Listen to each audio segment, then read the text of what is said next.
नमस्कार, मैं विनय कुमार गिरी एक बार पुनः अपने YouTube चैनल निर्मल सी भक्ति में आप सभी का स्वागत करता हूँ। मित्रों, इस बार हम लोग चर्चा करेंगे शिव जी के एक नन्हे भक्त के विषय में जिसका नाम था उपमन्यु। उपमन्यु ने बस दूध के लिए शिव जी की तपस्या की थी। तो इस घटना के बारे में हम लोग जानते हैं वीडियो में, लेकिन जो लोग नए हैं चैनल को सब्सक्राइब कर लें और बेल आइकन को प्रेस कर दें। तो आइए वीडियो को शुरू करते हैं।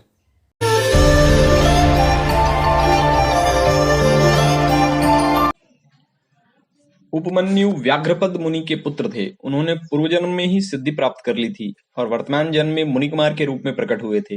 वे शैशवावस्था से ही माता के साथ मामा के घर में रहते थे और दैववश दरिद्र थे।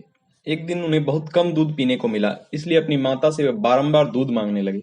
उनकी तपस्विनी माता ने घर के भीतर जाकर एक उपाय किया। कुछ बीजों को सिल पर पीसा और उन्हें पानी में घोलकर कृत्रिम दूध तैयार किया। फिर बेटे को पुचकार कर वह उसे पीने को दिया। माँ के दिए हुए नकली दूध को पीकर बालक उपमन्यु बोले, यह तो दूध नहीं है। इतना कहकर वे फिर रोने लगे। बेटे का रोना धोना सुनकर माँ को बड़ा दुख हुआ। अपने हाथ से उपमन्यु की दोनों आंखें पोंछकर उनकी लक्ष्मी जैसी माता ने कहा, बेटा, हम लोग सदा वन में रहते हैं, हमें यहाँ दूध कहाँ से मिल सकता है। भगवान शिव की कृपा के बिना किसी को दूध नहीं मिलता। पूर्व जन्म में भगवान शिव के लिए जो कुछ किया गया है, वर्तमान जन्म में वही मिलता है। माता की यह बात सुनकर उपमन्यु ने भगवान शिव की आराधना करने का निश्चय किया। वे तपस्या करने हिमालय पर्वत पर गए। उन्होंने 8 ईंटों का एक मंदिर बनाया और उसके भीतर मिट्टी के शिवलिंग की स्थापना करके उसमें माता पार्वती सहित शिव का आवाहन किया। तत्पश्चात जंगल के पुष्प पत्र आदि से भक्ति भाव से पंचाक्षर मंत्र का उच्चारण करते हुए शाम्ब सदाशिव की पूजा करने लगे। इस तरह दीर्घकाल तक उन्होंने बड़ी भारी तपस्या की।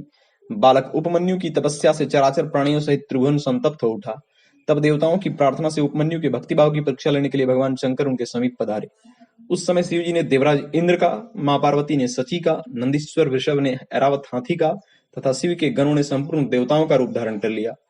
निकट आने पर सुरेश्वर रूपधारी शिव ने बालक उपमन्यु को वर मांगने के लिए कहा। उपमन्यु ने पहले तो शिव भक्ति मांगी, फिर अपने को इंद्र बताकर जब उन्होंने शिव की निंदा की, तब उस बालक ने भगवान शिव के अतिरिक्त दूसरे किसी से कुछ भी लेना अस्वीकार कर दिया।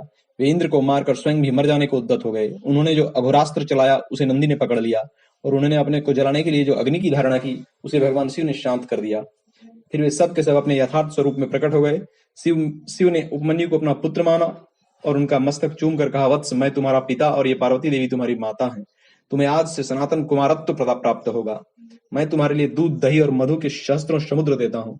मैं तुम्हें अमरत्व तथा अपने गणों का आधिपत्य प्रदान करता हूँ। ऐसा कहकर शंभु ने उपमन्यु को बहुत से दिव्य वर दिए। पाशुपत व्रत, पाशुपत ज्ञान तथा व्रत योग का उपदेश किया, प्रवचन की शक्ति दी और अपना परम पद अर्पित किया। फिर दोनों हाथों से उपमन्यु को हृदय से लगाकर उनका मस्तक चूमा और देवी पार्वती को सौंपते हुए कहा, यह तुम्हारा बेटा है। पार्वती ने भी बड़े प्यार से उनके मस्तक पर अपना कर कमल रखा और उन्हें अक्षय कुमार पद प्रदान किया। शिव ने संतुष्ट होकर उनके लिए पिंडीभूत एवं अविनाशी साकार क्षीर सागर प्रस्तुत कर दिया। साथ ही योग संबंधी ऐश्वर्य, नित्य संतोष, अक्षय ब्रह्म विद्या तथा उत्तम समृद्धि प्रदान की। उनके कुल और गोत्र के अक्षय होने का वरदान दिया और यह भी कहा कि मैं तुम्हारे इस आश्रम पर नित्य निवास करूंगा।